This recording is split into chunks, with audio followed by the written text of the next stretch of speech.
নমস্কার বন্ধুরা, আজকে আমি রান্না করছি ডিম কষা। আমি তার জন্য প্রথমেই আলু আর ডিমটাকে আগের থেকে সেদ্ধ করে তুলে রেখে দিয়েছি। একটা শুকনো খোলায় আমি দুটো শুকনো লঙ্কা দিয়েছি, দিয়ে একে প্রথমে একটু নাড়াচাড়া করে ভেজে নেব। এর মধ্যে কটা গোটা ধনে দিচ্ছি আর গোটা জিরে দিয়ে দিচ্ছি। এবার একে একটু নাড়াচাড়া করে এর মধ্যে আমি কটা গোলমরিচ দিয়ে দেব। গোলমরিচটাও আমি ভালো করে নাড়াচাড়া করে সুন্দর একটা গন্ধ বেরোলে এটাকে আমি নামিয়ে রেখে দেব সাইডে। মশলাটাকে নামিয়ে আবার কড়াইতে বেশ খানিকটা তেল দিলাম। তেল দিয়ে আমার আগে থেকে সেদ্ধ করে রাখা ডিমটার মধ্যে খানিকটা নুন দিয়েছি আর খানিকটা হলুদের গুঁড়ো দেব।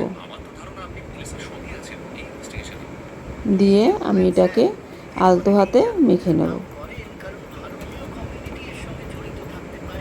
মাখা হয়ে গেছে, এদিকে আমার তেলটাও গরম হয়ে গেছে। তেলের মধ্যে ডিমগুলো একটা একটা করে ছেড়ে দেব।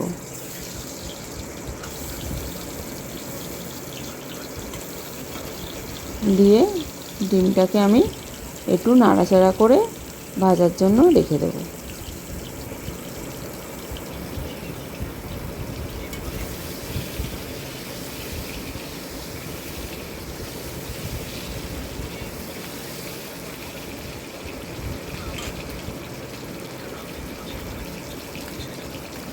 এবার আগে থেকে ভেজে রাখা যে মশলাটা আমার ঠান্ডা হয়ে গেছে, এই মশলাটা আমি ভালো করে গুঁড়ো করে নিচ্ছি। বেশি গুঁড়ো করার দরকার নেই।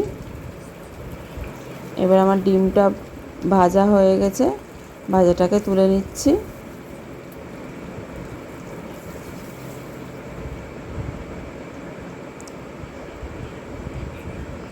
এবার সেই তেলে আমি আস্ত গোটা জিরে দিয়ে দিচ্ছি আর দিচ্ছি পেঁয়াজ কুচানো। পেঁয়াজটা দিয়ে আমি ভালো করে কিছুক্ষণ নাড়াচাড়া করব।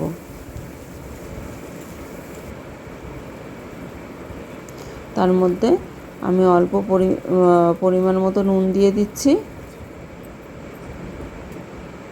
এইদিকে আমার মশলাটাও বাটা হয়ে গেছে, দেখুন বেশি মিহি হয়নি, অল্প দানা দানা আছে। এদিকে আমার পেঁয়াজটাও ভাজা হয়ে গেছে। এবার পেঁয়াজের মধ্যে আমি আগে থেকে বেটে রাখা ধনের গুঁড়ো, জিরের গুঁড়ো আর রসুন বাটা একসাথে মিশিয়ে আমি কড়াইয়ের মধ্যে দিয়ে দিলাম। বেশি মশলা দেব না, অল্প মশলা দিলেই হবে। এর মধ্যে টমেটো বাটা দিয়ে দিচ্ছি। টমেটো বাটাটা দিয়ে ভালো করে নাড়াচাড়া করে নেব। আগে যেহেতু নুন দিয়েছি, পরে আর নুন দেব না। এর মধ্যে হলুদ আর লঙ্কার গুঁড়ো দিয়ে দিচ্ছি। এবার মশলাটাকে আমি ভালোভাবে কষাবো। আমার মশলাটা ফুটে গেছে, দেখুন মশলাটা থেকে এবার যখন আমার তেল ছেড়ে আসবে, তখন আমি এর মধ্যে আগে থেকে সেদ্ধ করে রাখা আলুর টুকরোগুলো দিয়ে ভালো করে নাড়াচাড়া করব। বেশ ভাজা ভাজা হয়ে আসলে সুন্দর একটা গন্ধ বেরোবে। সেই সময় আমি এর মধ্যে ডিমগুলো দিয়ে দেব। ডিম কটা দিয়ে আবার খানিকক্ষণ আমি একে ভালো করে ভাজবো।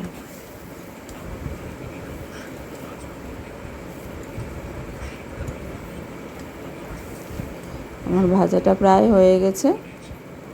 আমি এর মধ্যে অল্প পরিমাণ জল দিয়ে দিচ্ছি। যেহেতু ডিমের কষা হবে, আমি বেশি জল দেব না, অল্প জল দিয়ে আবার ভালো করে নাড়াচাড়া করব।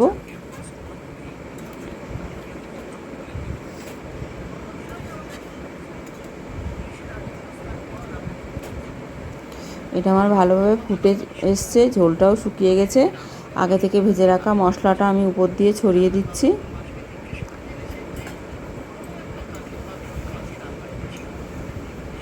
এতে বেশি মশলার দরকার নেই। নামানোর সময় যেহেতু আমি ভাজা মশলাটা দিচ্ছি, ওর জন্য প্রথমের দিকে আমি অল্প মশলাই দিয়েছি। আর এর মধ্যে দিচ্ছি অল্প একটু গরম মশলার গুঁড়ো।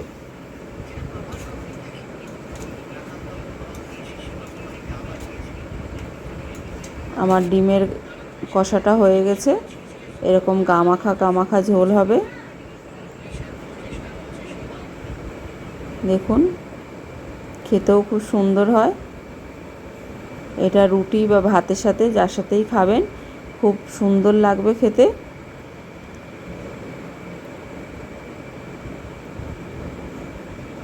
ভালো থাকবেন, সুস্থ থাকবেন।